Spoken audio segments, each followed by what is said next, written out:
Hey, Bible nerds, this is Dr. Manny Arango. Welcome to the Bible Department podcast, powered by Arma. We are walking through the entire Bible in a year. You can go to the description or thebibledepartment.com to download a reading plan and join the journey.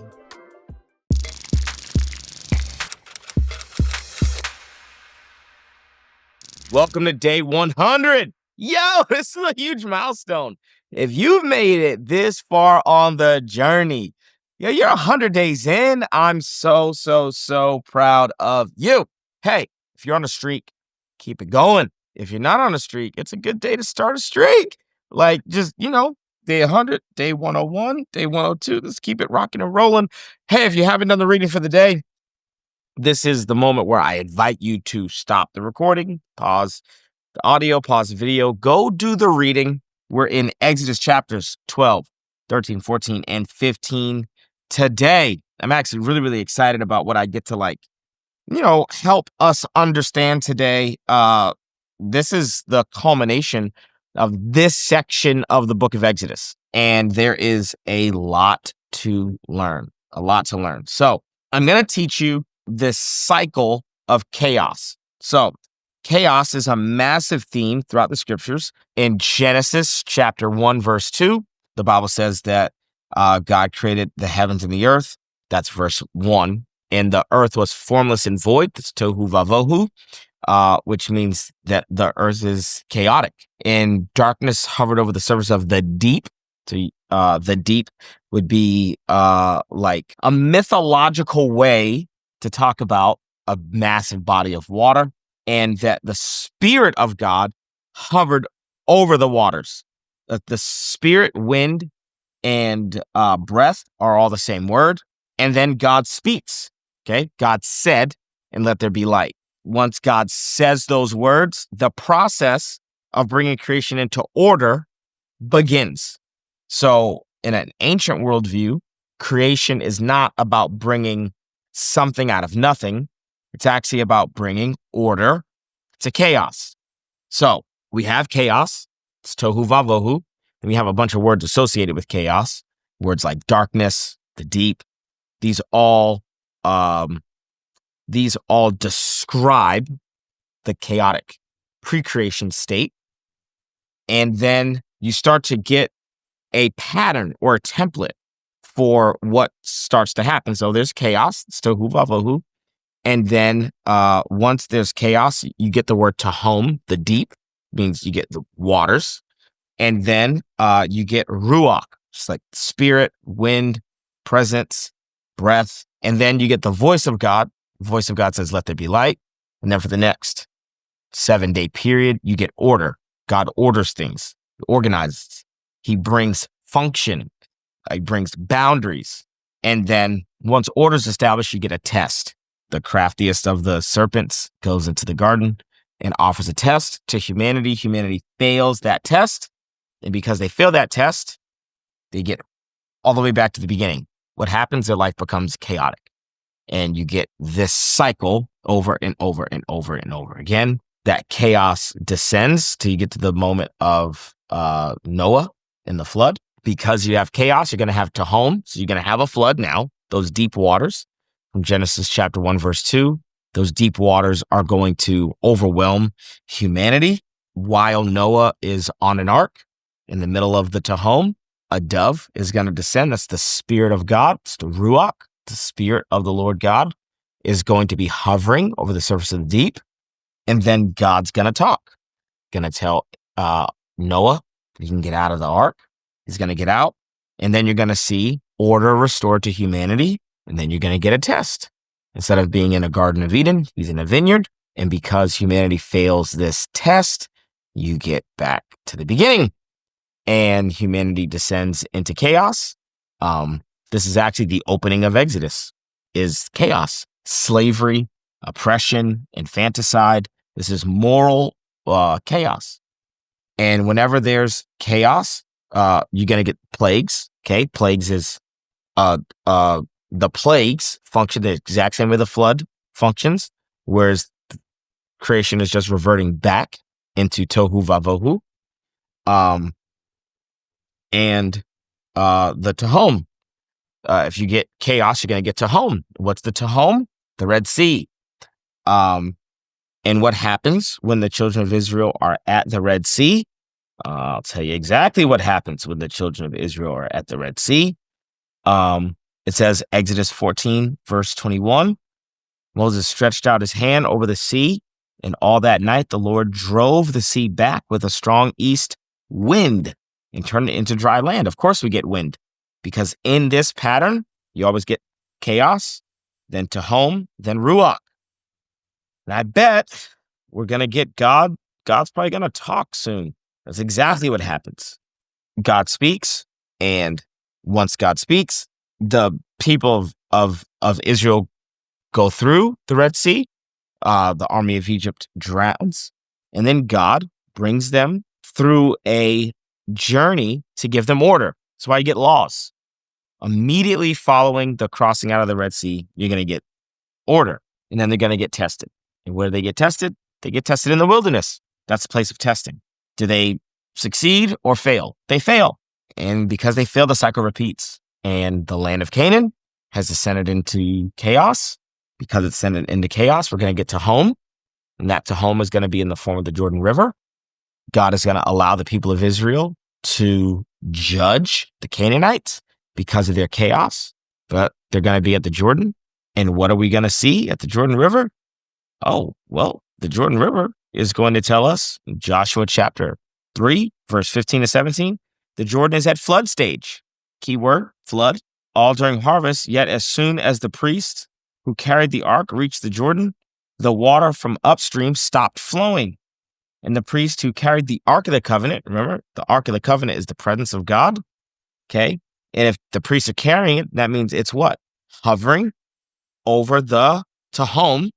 While all Israel passed, the Jordan was at flood stage, all during harvest. Yet, as soon as the priest who carried the ark reached the Jordan, the water from upstream stopped flowing. And then once the entire nation crosses the Jordan, the Lord is going to speak to Joshua, because a voice always follows the Ruach. And then they're going to march around Jericho in an ordered fashion, super ordered. And then they're going to get a test. What's that test? The Battle of Ai. The Battle of Ai, a man by the name of Achan, is going to take some of the devoted things for himself. They're going to fail the test, and on and on and on and on and on. This is a pattern that's established in the entire Old Testament. And the crossing of the Red Sea fits that pattern. But without context that there's even a pattern, it's hard to even see the elements of the pattern. Here's why this is really, really helpful, because it gives us context for Jesus' life, ministry, and baptism. Humanity has descended into chaos. Because of that chaos, Jesus becomes incarnate. He gets into the Jordan River, because there's always going to be Tehom once there's chaos. The dove from the flood, okay, descends on Jesus in the same way that the Spirit hovered over the surface of the deep. In Genesis chapter 1, verse 2, the Spirit of God, the dove, begins to hover over Jesus. And then what are we going to get? A voice from heaven says, "This is my son, in whom I'm well pleased." Jesus is given orders. He's ordered out into the wilderness. What is he ordered out into the wilderness to do? To be tested. Now you can totally see how the audience of the Gospels, the original audience of the Gospels, are like, not this part. This is where we always fail. And every time we fail, we get kicked back into chaos. Chaos, Tehom, Ruach, voice, order, test, repeat. Chaos, Tehom, Ruach, voice, order, test, repeat. Chaos, Tehom, Ruach, voice, order, test, repeat. Every single time we get the test, we get 1, 2, 3, 4, 5. We get 6 steps ahead, only to get knocked 6 steps back. Every single time. You can see how, as Jesus disappears for 40 days, everyone's just kind of like, oh man, they're on tiptoe. We knew there was chaos. We knew there was Tehom. We knew there was a Ruach. We knew there was a voice. We know that he was ordered out into the wilderness. Is he going to pass the test? If he passes the test, he breaks the cycle. And so the same way that Yahweh breaks his people out of bondage, Jesus actually breaks us out of the bondage of the cycle of chaos that humanity gets trapped in, and provides a model for how to stay out of that cycle of chaos. Bible Department family, it's Dr. Manny Arango. And first thing I want to say is that I'm proud of you for completing the New Testament. You did it. And now that we're in the Old Testament, I hope that looking at Genesis and Exodus from an ancient perspective and worldview has kind of like opened your eyes. Well, I got news for you. If you've enjoyed some of the interpretations that I've brought to the table from Genesis, then that's just the tip of the iceberg. This entire book, Crushing Chaos, was written from an ancient hermeneutic. I'm looking at stories like the flood, Adam and Eve, from the perspective of an ancient person. And we've got an event coming up on April 26th, where I'll take a lot of the content from this book and I'll turn that content into live lectures. You don't want to miss it. You can actually register for that event right now. The link is in the description. And more than content, I think what you'll find as we gather together in Nashville are like-minded believers and friends in a community of people that you don't just watch content with online, but you can get to know in person. I'd love to see you in Nashville. I'd love to hug you, high-five you, and I'd love to nerd out together for one day as we come together in Nashville to learn about how to crush chaos. I'll see you in Nashville. Peace. This moment at the Red Sea, it's interesting that we have in Exodus chapter 14 a telling of the story, but then in Exodus chapter 15, you have a poetic telling of the story. Exodus 14 and 15, it's not like it just flows sequentially. It's almost like Exodus 15 goes back.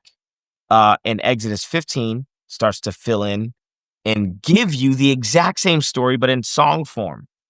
And in song form, you start to see some of these chaos themes highlighted. Okay, chaos is a massive theme in the Bible.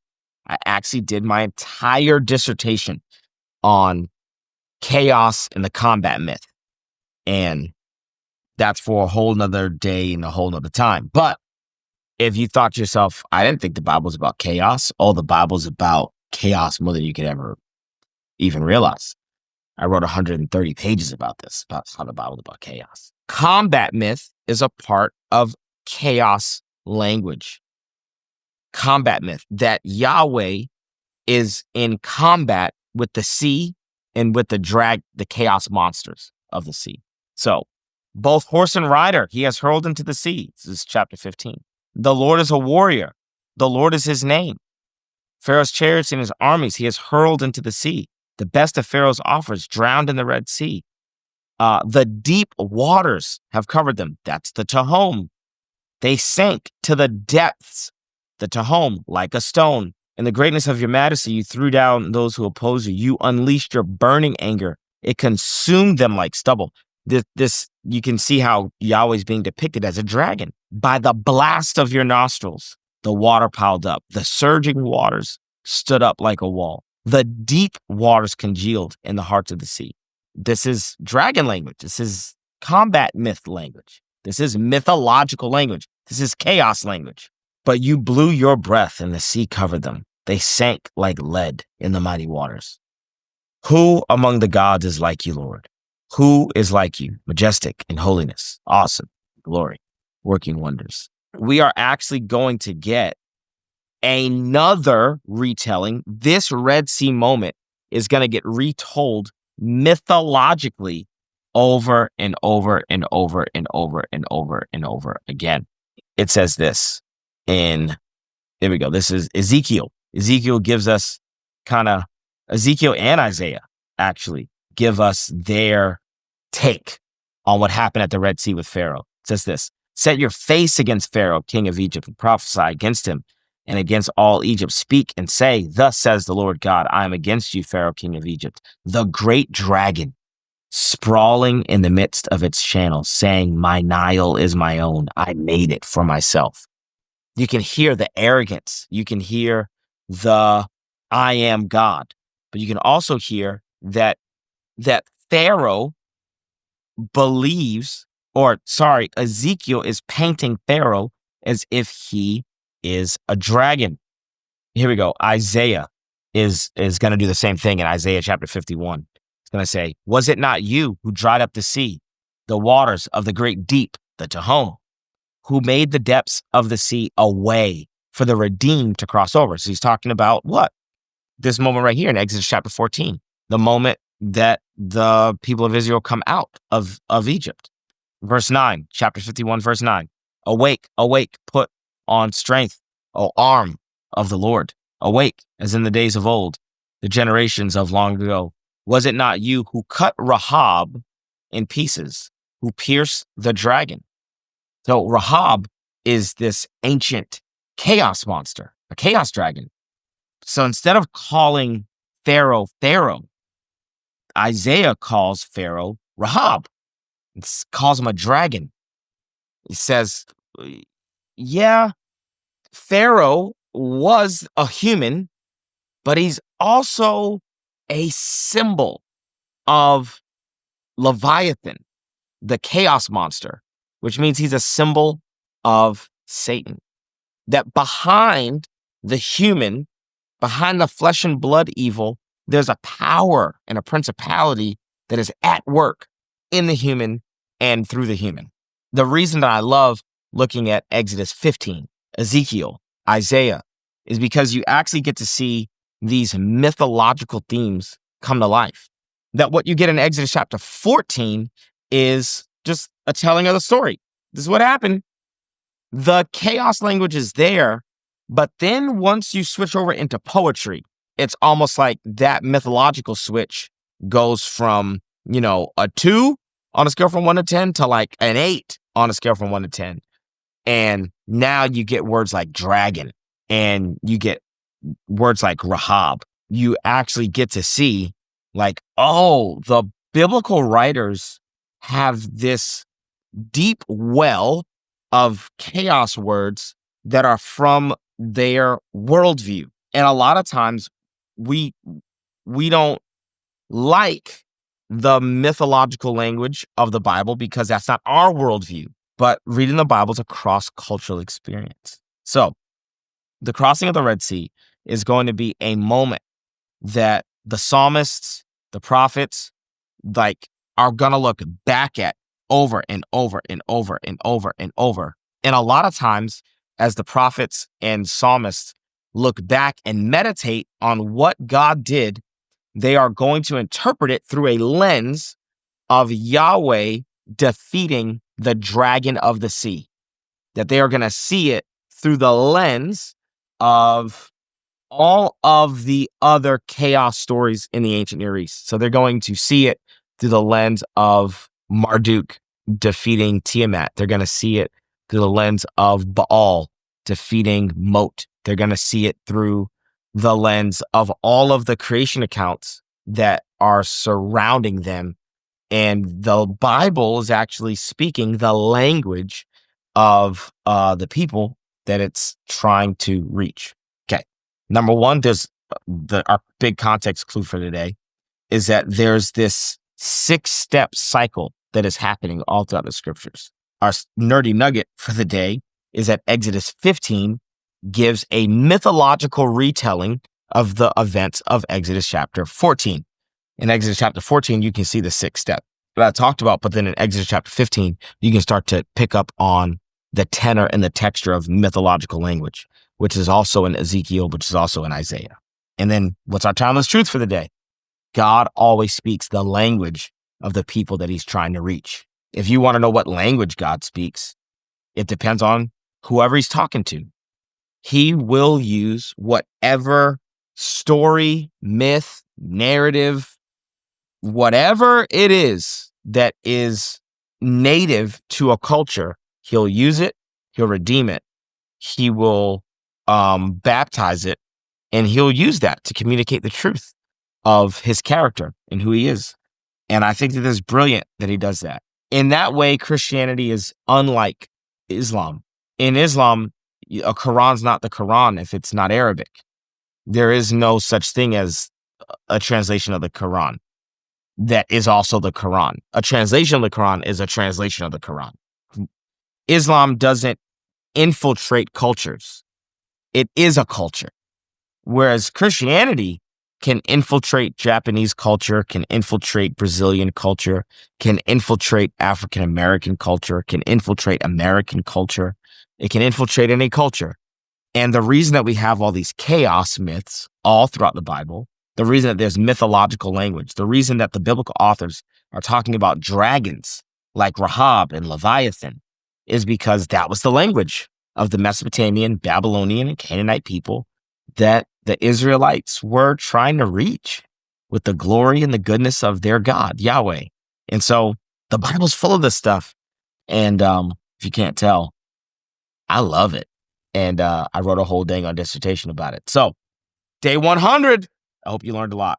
Hey, if you're on a streak, keep it going. If you're not on a streak, it's a good day to start one.